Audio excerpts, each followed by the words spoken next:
特性點樣嚟處理，真係無意味。開網友老夢哈，今日咱就來給大家詳細嘅打理啊。首先，咱用嘅就是野生嘅特性，伊嘅味道是比較濃嘅。咱可水加30-40度嘅溫水嚟浸嚟嘅，對，浸出來一粒做膠啊，解焫嚟嘅，焫呢個味出來，焫了水倒掉，再等加水，焫嘅滾過，伊個特性嘅雜味就冇嘅。了有嘅執整方法，就是簡單粗暴嘅，直接過下水。野生特性嘅焫膠脆，然後耐做，所以面就好了過水啊。了那個前面無嘢薄薄啊，水沖落就冇，好嘢就冇過水啊，過落個面嘅。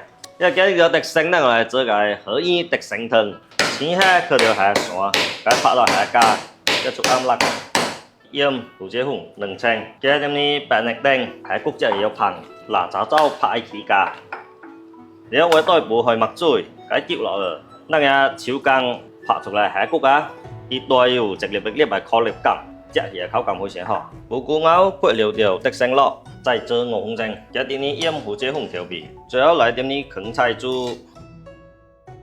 海魚特性湯，又清又甜又爽，做法又簡單，另外好吃。